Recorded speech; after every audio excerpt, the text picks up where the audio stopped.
Y'all ready for a garden tour? Let's go.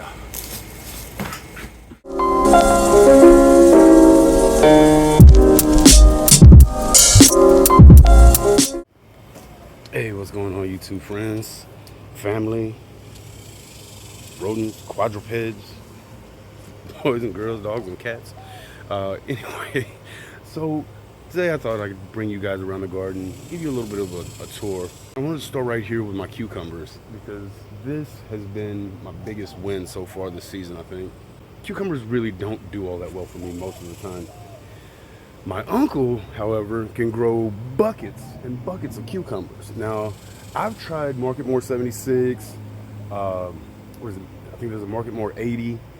I've tried those in the past. You know, I get a couple of cucumbers and then the heat would set in and it really knocked the life out of them. So anyway, if you're enjoying the video, go ahead and like, give me a thumbs up, subscribe. I greatly appreciate it. And yeah, and this is kind of a testament to why I like to buy my seeds locally, because I can find these from Botanical Interest. I'm not sponsored or anything. This is what I like to buy because I can buy these at my local nursery, my local feed store. They're just always around. And I feel like, I guess my thought process is that it would be bad business for the retailer as well as the distributor to sell seeds that aren't going to do well in that region. You know, it just doesn't make sense, right? Why would you send a bunch of seeds somewhere where they're not going to grow well? So, you know, I know a lot of people order from Baker Creek, and I do too. I'm guilty of it. I'm not saying it's a bad thing, but I bought a whole lot of seeds from Baker Creek that just didn't do well in my area for whatever reason. Maybe my soil just wasn't good enough for it at that time, but for now, these Poinsett 76 are definitely a winner. It was 106 today, and these guys are still going strong. This, you know, you'll see a couple of cucumbers that are still, you know, doing just fine. But I harvested like 8 of these just like 2 days ago, and maybe a week before that, another 8. Gave a bunch of them to my neighbors, my aunt, and, you know, just really can't give them away fast enough. Also, my strawberries. Now, my strawberries this year have been absolutely over the moon that they've gotten this far. With as much heat as we've had, these are doing remarkably well. I do have a little bit more time now that I'm not working to take care of these, keep them watered, keep the fertilizer on them. And as you can see, we've got some things that are being eaten alive by these grasshoppers. And I'm gonna have to get out here with some DE, which Hey you, unroll that $20 bill, put it back in your pocket. It's not that kind of party, man. DE for grasshoppers and the wasps. But that's the only way I know to get rid of grasshoppers. And also the wasps. I know a lot of people love their wasps, and that's fine. But they ate my giant swallowtail caterpillars that were right here on my Meyer lemon tree. They ate all 3 of them. And that's partially my fault. I probably should have got the tree somewhere, you know, where the wasps weren't congregating. And I had planned on doing that, but they got them before I was able to move the tree. So, lesson learned there. Also, strawberries, if you plant them in the right season, get them through that first summer, they will perform much better for you the second year and the third year. And then just let some of the runners grow and you'll never have to regrow these again. They do like a lot of phosphorus and potassium when they're fruiting. Don't give them any nitrogen. You'll just end up with a bunch of runners that first season. You can, after you get that first flush of fruit. But yeah, you want to go with June bearing on those. My Meyer lemon, it's looking a lot better. Now this tree was in bad shape for a couple of years. When I first brought it home, I put it up on my back deck where it got sun for entirely too much direct sun, and it burnt the trunk to the extent that I think it was having some trouble taking up nutrients. It must have damaged the cambium layer beneath the bark. That bark isn't very well established just yet. Got my comfrey here. This is Bocking 4. And It's doing well. It's been in ground for several years, but just keeping it well watered. I went with Bocking 4 over Bocking 14 because Bocking 4 is supposed to have like a 2 foot deeper taproot, so it worked pretty well. I've also got some in a container up front that I just broke off some. I was trying to pull some of the leaves off these guys, and ended up just breaking off some of the root, broke it into a few pieces. Now I got 3 more plants in the front. That's my Miho Satsuma right there. I've only had it for 2 years, so we'll let it chill. Tomatoes wasn't really the greatest year for tomatoes. It started out really great. I was getting a lot of fruit set, but then the sun got really intense and the humidity was out of this world, so they stopped fruiting. For the most part, all of the larger types, cherry tomatoes are still putting out. I'll probably be cutting the tomatoes out and getting some of these weeds out of here to let the watermelons that I've already got in ground here, let them take over and go ahead and get some fruit off of those guys, because last year I almost waited too long, so I put them in a little bit sunnier spot and just give them a little bit of head start. I think I got those in the watermelons went in, I think, early June. So last year I didn't plant until early July. So they've got a month head start this year and more sun. So hopefully they'll do better. I've also got some peppers in here, but like I said, man, you know, these grasshoppers are just eating everything, just to the point, I mean, it's ridiculous. My plum did absolutely amazing this year. I did have some pest damage as far as plum curculio and birds. Other than that, I got a lot of good fruit off this tree.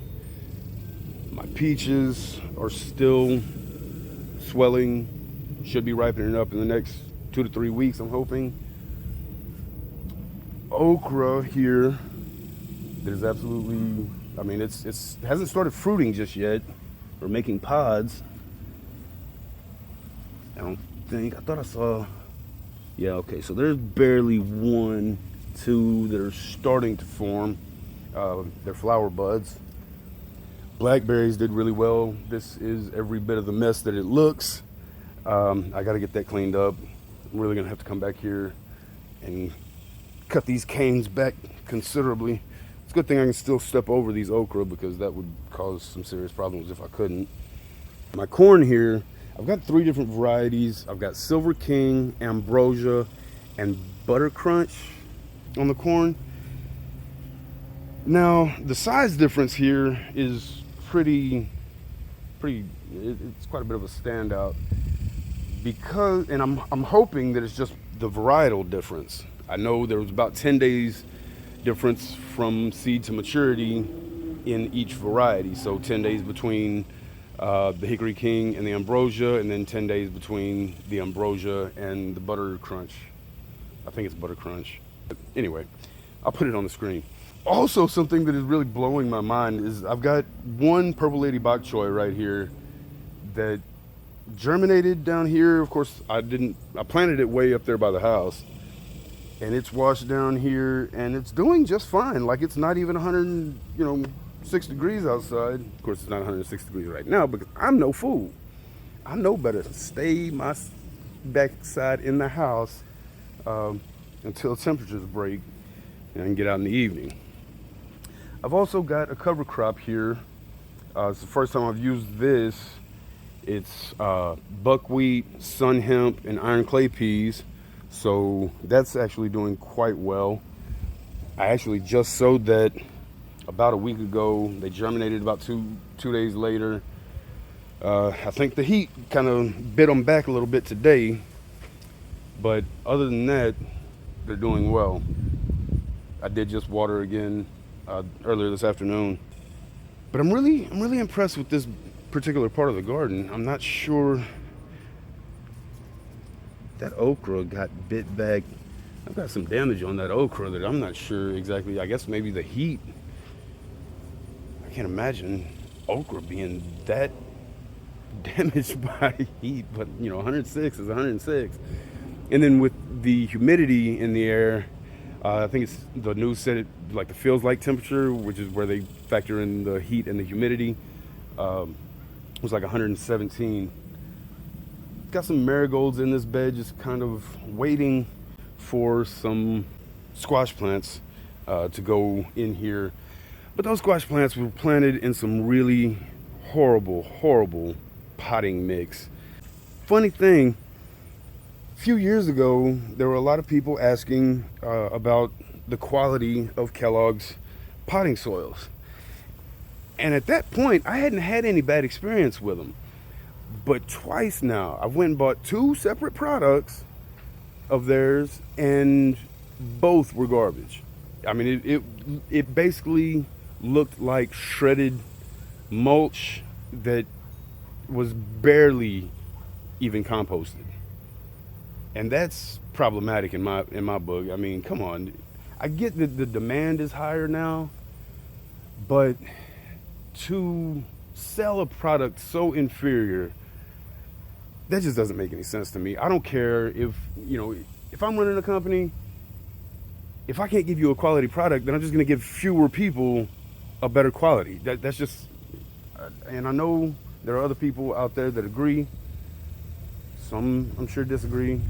Oh man, something knocked the peach out of my tree. Oof. Looks like that one was probably bug bit anyway, as you can see right there. So not too upset with that. I've got these all coated in kale and clay, so hopefully that'll keep the plum curculio off. If I can get as many of them that don't have any bug bites, if all of those ripen, I will be a happy camper, because there's quite a few fruit on this tree that are still in great condition. Some are bug bit, but I'm not worried about it. My pomegranate tree, that's a seedling, so it doesn't make great pomegranates anyway. It didn't do anything this year. I'm a little curious about that. If anybody knows. Ugh. Okay, so it looks like the birds are finally getting interested in the peaches. But yeah, if anybody knows anything about pomegranates, it fruited last year and then didn't fruit this year, so I was a little perplexed about that. I guess I can take you up here and show you the upstairs garden. Let's look up here on the deck.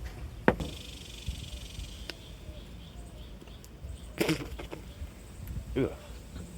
So I've got this is a hybrid jalapeno that has actually done really well. Doesn't really have much on it, right at the moment. I mean, it's got several peppers. They're just all very, very small. But this actually, I don't know, they do kind of behave like trees. They do get woody. This is actually quite woody at the base. But this is Jalafuego. It's a hybrid. It's done really, really well. I was kind of hoping it'd be a little hotter, maybe have a little more consistency to the heat, but that doesn't really seem to be the case. Still a pretty mild pepper, very delicious. Got lots of peppers that I do intend on getting in the ground at some point. I may actually put those peppers in that raised bed down there where I was going to put the squash, but that squash is just not doing well. Not really sure what I'm going to do there. Figuring out how to grow celery. Now, one thing I can tell you about celery is you do not want to let it dry out ever. It needs to be watered consistently. I've got some zinnias here. And this is why I tell myself every year that I'm not going to bother with containers, because they're really hard to keep watered in North Texas.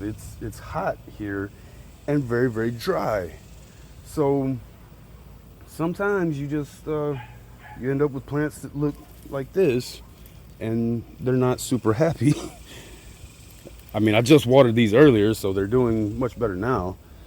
But it's a task to keep everything hydrated so it doesn't die. But yeah, so far in July you can't really expect a whole lot to be doing great in Texas. As hot as it's been, there's not really a lot that's just thriving in this. Like I said, the okra in the corner doing fine. My trees are doing well. Tomatoes on their way out. I've got a lot of them ripening up. So I'll probably just go ahead and cut those out, leave the roots in the ground to decompose, and leave paths for water and worms and air to all get into the soil. Pretty happy for July. Anyway, if you guys like the video, give me a thumbs up, subscribe. I'd love to have you along on this journey. I'll see you guys next time. Take care. Peace.